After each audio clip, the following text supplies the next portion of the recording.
Welcome back, book nerds. On this episode, I'll be speaking with Kathleen West, author of Home or Away. This book is all about two friends, one Olympic dream, and the choice that stood in the way. Leigh and Susie were once close friends on their way to Olympic hockey gold, but when Leigh stumbles along her path, she leaves everything behind. 2 decades later, Leigh is a successful investment banker, happily married, and the mom of a hockey prodigy. So when a career opportunity lands her and her family back home, Leigh takes the shot for her kid. Back in the ultra-competitive world she left behind, the move puts her back in Susie's orbit, the one person who knows her secret.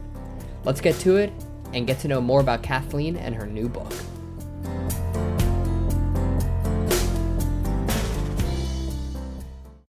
All right, book nerds, I am now speaking with Kathleen West, author of Home or Away. Thank you so much for taking the time to talk to us here at JeanBookNerd. We really appreciate it. Thank you so much for having me. I'm excited to be here. Absolutely. Well, I know I just kind of introduced you to our audience, but would you please give us a more thorough introduction of yourself and tell us a little bit about your book? Sure. Well, I'm Kathleen West. I live in Minneapolis, Minnesota, and it's a perfect place to write a hockey book. So, Home or Away is about two women who are both on the cusp of making the 2002 Olympic hockey team. And one of them makes it and one of them doesn't. And then those two women are kind of our main characters. Lee, the woman who didn't make it, left hockey forever, moved to Florida, started an investment banking career. As one And does. yeah, as one does. And then when her son is 9 and wants to get serious about hockey, she comes back to Minnesota where she's from because this is the place to go if you want to play youth hockey. And she's forced to kind of rejoin the community that she left all those years ago and confront all of the bad decisions and secrets that she left behind. Interesting. Oh, so it's very much a kind of like real, to put in air quotes, real world situation. Like, this could really happen. It's not, like a, Yeah, made up fantasy story. This kind of like feels more like a real world book. yeah, definitely realistic fiction. That's kind of my wheelhouse. I like to write like a what if, like story. It's a regular teacher, someone just like me in school, but what if a parent did XYZ? And in this case, it's like, what if someone like me was a world-class athlete and had to leave it all behind? And then, go from there. Gotcha. So obviously hockey is a big theme in this book.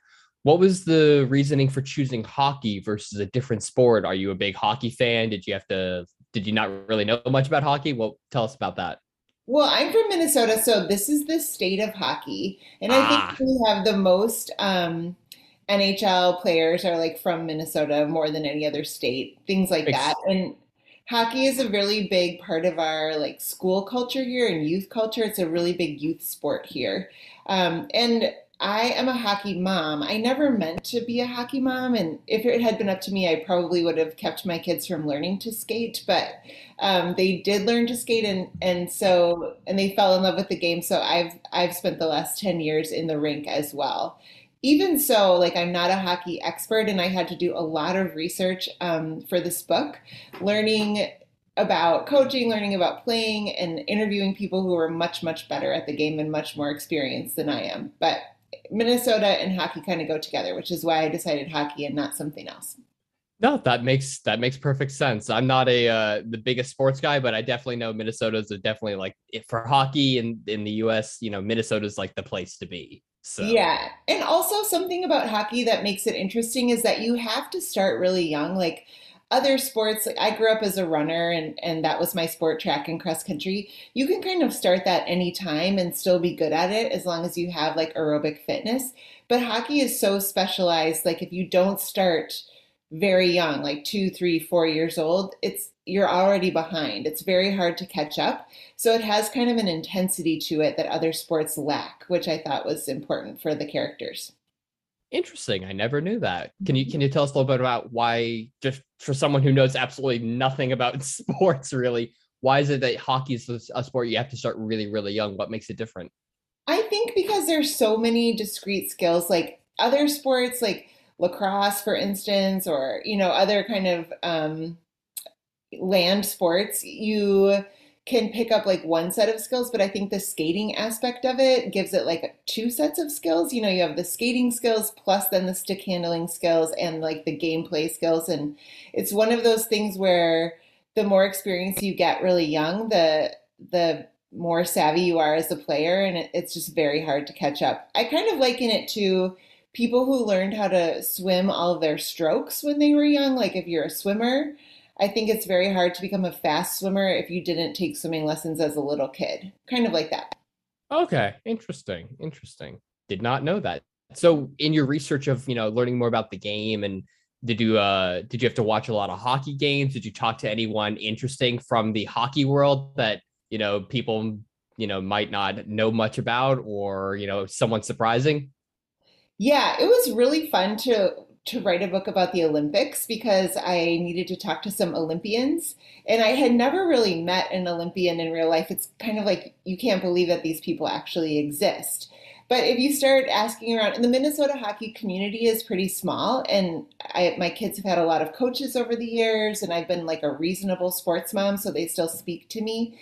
And so I just started asking, like, do you know anyone who could talk to me about this? And so I got in touch with two Olympic women's hockey players from the era that I was writing about. And one of them, her name is Trisha Dunn Loma.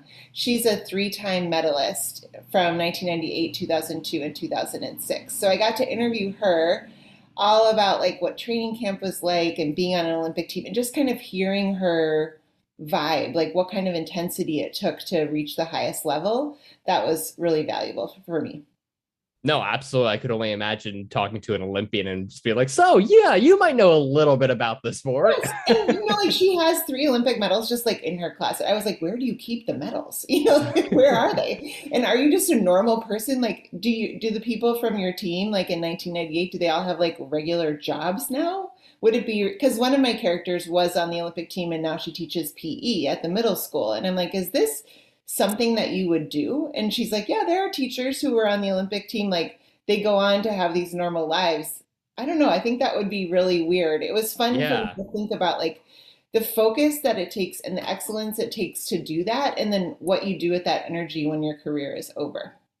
that's interesting. That yeah, it makes me kind of wonder, like, yeah, what would like, a famous musician or like an astronaut. It's like, what do you do? It's like, oh, I'm a mechanic now at a, Yeah, like an yeah, auto shop. It's like, that's what?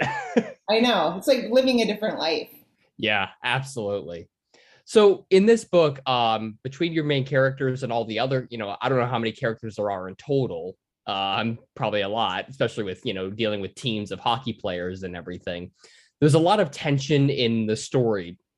And obviously, one thing that I know from speaking with many authors, one thing that's the very, very important is keeping everything real and feeling authentic.